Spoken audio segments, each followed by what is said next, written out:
Hello, everyone, and welcome. On behalf of the MCTAC team, I would like to thank you for joining today's session. Today, we are doing Module 6, the Data Matrix Program Management, and this is part of our Data Beyond the Tip of the Iceberg series. And today's presenter is going to be Chris Copeland, who's a MCTAC consultant. So for today, similar to the last session, we are going to work our way across the data matrix and really dive in deeper as to what each of these areas kind of really needs to know. So we'll talk about finance, we'll talk about human resources and staffing, quality and compliance, population served, and outcomes. And this will all be from the program management kind of perspective. And then we'll also wrap up and talk a little bit about our next modules. Thank you, Ashley. Chris Copeland here again. And thank you for joining us again. So we're going to be, as Ashley said, we're going to be looking at data across the program management fields. So the focus is really on staff who manage a program or a department. So we're not only talking about service delivery, we're also talking about the admin departments that support those programs as well. It's important that we develop metrics for all programs and all departments across the agency if we're going to achieve that balanced approach. Again, a reminder of that. Without these metrics across the agency, it's very hard to judge the outcome, the quality of the services, and we often make decisions only on financial information. And again, to reiterate, financial information is incredibly important, but it needs to be balanced with other measures that show the quality of the services being provided. So again, each program department is going to need clear data to do that. So there's financial realities that an agency works under. There's a contract demands. There's data about auditing and compliance issues. And for departments that are not revenue producing, there's got to be some data and metrics developed that understand the department production. I think in our world this is poorly understood, but it's worth understanding in terms of so for an HR department, what's the recruitment demands on individual staff within a finance department. Is that department working efficiently, and do individual staff know the quality and quantity of work they need to do to be as effective as possible? And we also need to understand what a program manager needs to run their department or their program. This is very distinct from agency leadership data, and it's distinct from supervisors. This is about data about their program, how effective it is, and how financially successful it is. And it's quite different, and we'll go into that as we go across the program management within the matrix. It's important to understand that this data is often a subset of the data used at a leadership level, but is brought to a program manager in a useful way. So I would suggest that for managers of programs, that regular meetings, and I've often referred to these as business meetings, and it's really data use in action as I've headed this slide. Program management is complex. It's made up of many competing demands, and the data that we're going to be giving program managers can be overwhelming. So what I'm suggesting is that program managers should meet with all administrative departments to be able to understand the influence of all of those factors on a successful program management. Bringing together finance, HR, purchasing, IT if it's relevant, maintenance staff, to look at the success of a program on a monthly basis or quarterly basis, depending on the needs of the program, is going to give a program manager the resources and understanding of the data that's available to manage their program. And it's also a place to brainstorm solutions to financial or contract issues. If somebody is running a program that is short of staff, then having HR as a business meeting like this to understand what can be done about recruitment issues to make sure that the revenue is available to run a program is a helpful and successful way of thinking about programs and the business of running a program using the data available from all of the administrative departments that support a program. So these business meetings are set up to be supportive of the program manager in their success of their individual programs. So looking at finance information and data at a program level, it's really important to understand that agency-wide data isn't really useful at that level. The profit and loss statements, other information about overtime, revenue, program census and collection rates, which are highlighted on the left, need to be broken down to a program level in a way that the manager of that program can understand it. So if there are certain crucial targets that are being met, they should be highlighted. They should be in a way that the program manager can see the change from the last month. So trend information is really important. And beyond that, the staff who are receiving this information need to be trained to understand the financial statements. They need to be trained how to use them to develop action plans based on deltas or changes from budget. And it can't be assumed that is necessarily within the skill set of somebody who has been promoted into or is working as a program manager at a VP level, senior VP or individual director level. It is incumbent on the agency to make sure that the data that's being given to somebody is understandable, but also that people are trained to be able to understand it and know how to make changes in program behavior based on that information. And it needs to also be, to be fair to the program manager, it needs to be on a regular basis. It's important that we give data, financial data to program managers at a certain time of the month so they can organize their month to look at that data, prepare for any changes that need to be made, questions that need to be answered.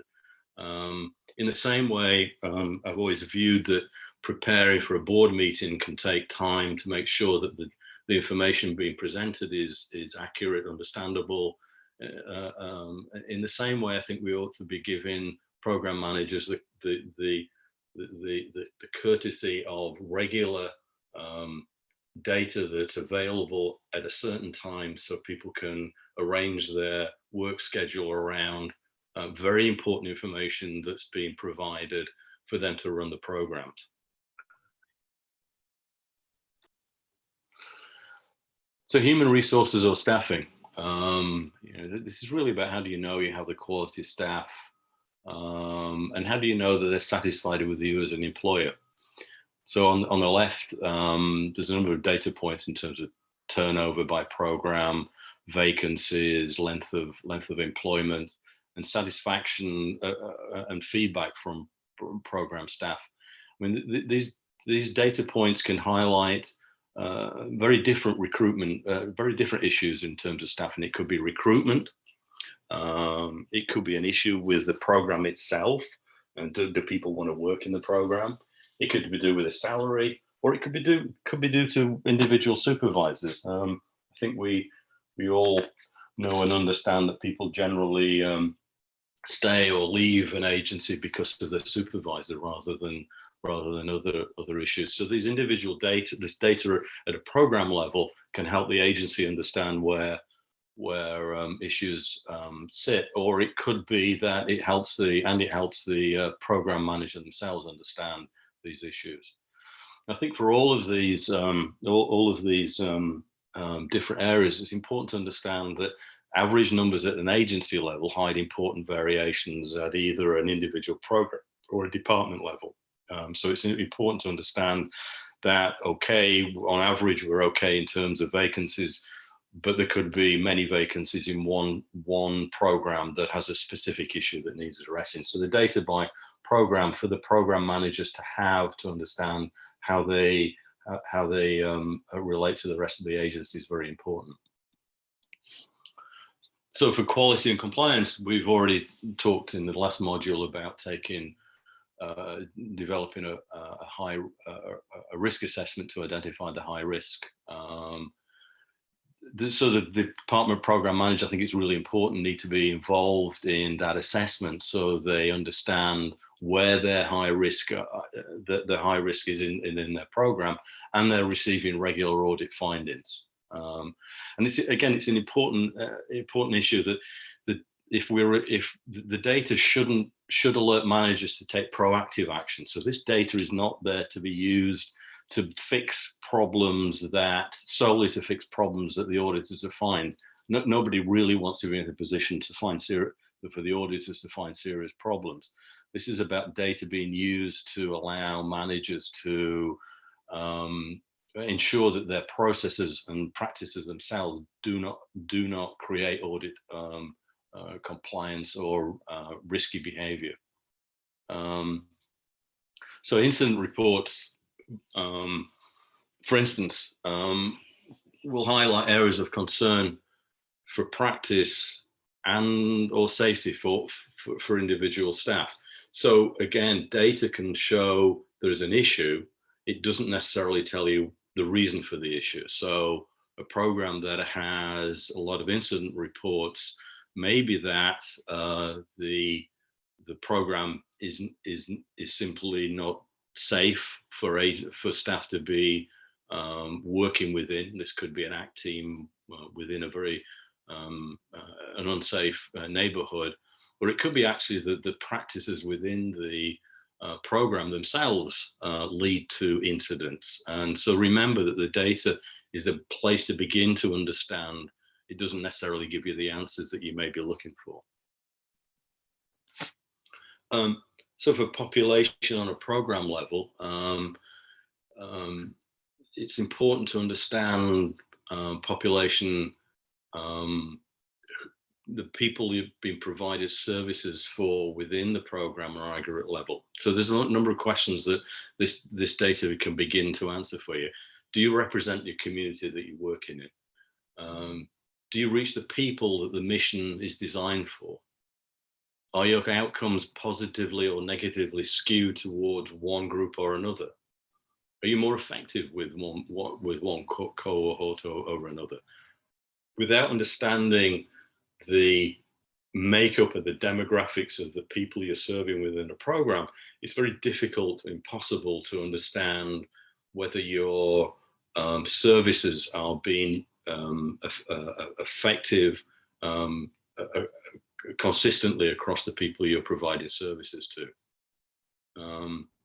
And again, so in the slide before, we talked about average data at the agency level hides variations within a program.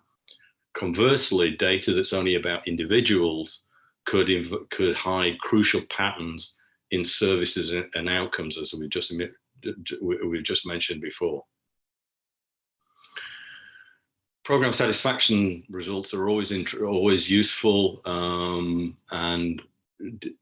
but we also know that it's important that people feel safe reporting, because people generally over-report satisfaction in surveys. So again, as we mentioned before, I think it's important that satisfaction surveys are conducted to give you some sense of how people feel, but make sure that these are done in a way that people feel safe in reporting, and that there are objective ways of receiving this information, or ways of receiving this information that's anonymous. Because if without real honest feedback, it's very difficult to know how people are feeling about services.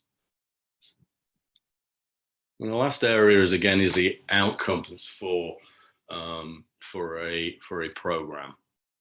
I'm just waiting for the slide to come on. Here we go.